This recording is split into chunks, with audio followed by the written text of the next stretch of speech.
நம்ம லைஃப்பில் ஏதாச்சும் ப்ராப்ளம் ஒரு இஷ்யூ ஃபேஸ் பண்ணுறோன்னா மேபி அது நம்ம டெய்லி இன்ட்ராக்ட் பண்ணுற பீப்புள்குள்ளே இருக்கலாம், இல்லை ஒரு டஃப்பான சுச்சுவேஷனுக்குள்ளே இருக்கும்போது மோஸ்ட்லி இந்த ரெண்டு ஆப்ஷனில் ஏதாவது ஒன்று தான் சூஸ் பண்ணுவோம். ஒன்று த எஸ்கேப் ஜோன்.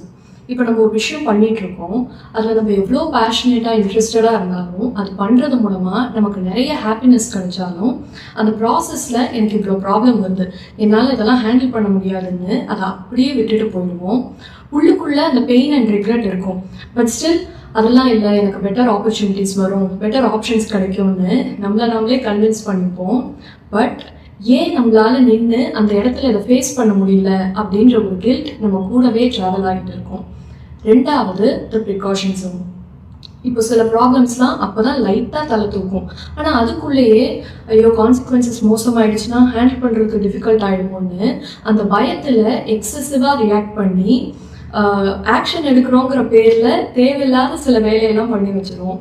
அப்புறம் லேட்டர் ஆன் ரியலைஸ் பண்ணுவோம், ஆஹா இது கொஞ்சம் பொறுமையாகவே ஹேண்டில் பண்ணியிருக்கலாமே அப்படின்னு. பட் இது எல்லாத்தையும் பண்ணுற நம்ம தான் யாராவது நம்மக்கிட்ட அவங்க ப்ராப்ளம் பற்றி சொல்கிறாங்க, ஒரு விஷயத்த ஷேர் பண்ணுறாங்கன்னா அதை கம்ப்ளீட்டாக லிசன் பண்ணி யோசிச்சு நம்ம பர்சனல் எக்ஸ்பீரியன்சஸ், மற்றவங்க நம்மக்கிட்ட ஷேர் பண்ண எக்ஸ்பீரியன்சஸ், நம்ம பார்த்தது படித்தது நமக்கு தெரிஞ்ச விஷயங்கள் எல்லாத்துல இருந்துமே டீப்பாக அனலைஸ் பண்ணி இவங்க சிச்சுவேஷனுக்கு என்ன பண்ணால் கரெக்டாக இருக்கும், இந்த இஷ்யூ சார்ட் அவுட் ஆகும்னு அவங்களுக்கு நம்ம ஐடியாஸ் கொடுப்போம், சஜஷன்ஸ் ஷேர் பண்ணுவோம், நீங்கள் இப்படி பண்ணுங்க கரெக்டாக இருக்கும்னு ஒரு ஸ்ட்ராங்கான ஒப்பீனியனை பிளேஸ் பண்ணுவோம்.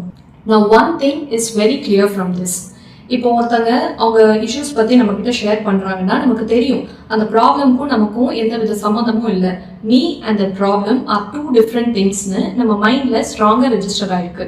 அதனால தான் அவங்க நம்மக்கிட்ட அதை ஷேர் பண்ணும்போது அதை பொறுமையாக அண்டர்ஸ்டாண்ட் பண்ணி தெளிவாக அனலைஸும் பண்ண முடியுது.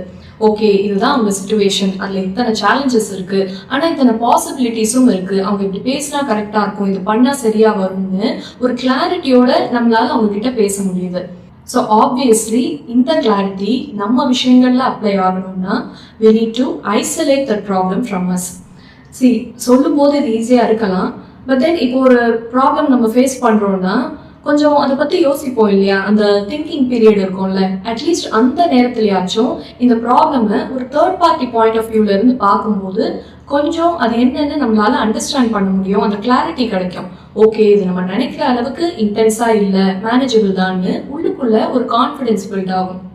ஆனால் எடுத்த உடனே பெரிய விஷயங்கள்லாம் இதை நம்மளால அப்ளை பண்ண முடியாது. But on a daily basis நம்ம சில சேலஞ்சஸ் ஃபேஸ் பண்ணுவோம்ல. இப்போ ஒரு டீமை ஹேண்டில் பண்ணுறோம் அப்படின்னா சில பேர் நம்ம சொல்கிற இன்ஸ்ட்ரக்ஷன்ஸ் கேட்பாங்க, ஆனால் சில பேர் கேட்க மாட்டாங்க.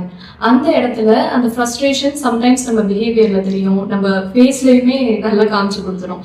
அந்த மாதிரியான விஷயங்களில் நம்ம அப்ரோச் அண்ட் திங்கிங்கை சேஞ்ச் பண்ணும்போது ஸ்லோலி அது சார்ந்த மற்ற விஷயங்கள்லையும் அந்த இம்ப்ரூவ்மெண்ட்ஸ் ரிஃப்ளெக்ட் ஆக ஸ்டார்ட் ஆகும். ஸோ வித் டைம் நம்ம அப்ரோச், நம்ம திங்கிங், நம்ம ஆக்ஷன் கொஞ்சம் கொஞ்சமாக சேஞ்ச் ஆகும்போது everything will start getting better. At the same time எப்படிப்பட்ட ஒரு சுச்சுவேஷன் வந்தாலும் நான் அதுக்கு ரெடியாக இருக்கணும். ஸோ ஓவராலாக நான் ஒரு சொல்யூஷன் பிளான் பண்ண போகிறேன்னு தேவையில்லாமல் ஓவர் திங்க் பண்ணி கன்ஃபியூஸ் ஆகாமல் at this moment what should I do, என்ன பண்ணால் இந்த சிச்சுவேஷனை ஓரளவுக்கு என்னால் மேனேஜ் பண்ண முடியும், அந்த ஒரு தாட்டை மட்டும் மைண்டில் வச்சுட்டு just take one step forward. In fact Priyanka சோப்ராவோட ஒரு இன்டர்வியூவில் சொல்லியிருப்பாங்க, I play the longer game by playing the shorter ones. That's exactly what we need to do so that all those unnecessary chaos can be avoided and in fact one clear action can change everything. அன்னைக்கு ஒரு auto அண்ணா கிட்ட பேசிட்டு இருந்தேன். அப்போ அவர் சொன்னார், இந்த மாதிரி நான் ஒரு லாஜிஸ்டிக்ஸ் கம்பெனியில் ஒர்க் பண்ணிட்டு இருந்தேன், நல்ல சேலரி, நல்ல பொசிஷன், எல்லாமே நல்லா போயிட்டு இருந்தது. ஆனால் அந்த கம்பெனியை சடனாக க்ளோஸ் பண்ணதுனால நான் அப்படியே ஆட்டோ ஓட்ட வந்துட்டேம்மா. ஆனால் எனக்கு அங்கே நல்ல எக்ஸ்பீரியன்ஸ் கிடைச்சிது. ஸோ அதை வச்சு ஓனாக ஒரு பேக்கர்ஸ் அண்ட் மூவர்ஸ் ஸ்டார்ட் பண்ணியிருக்கேன், அதுவும் இப்போ நல்லபடியாக போயிட்டுருக்கு அப்படின்ற மாதிரி சொன்னார்.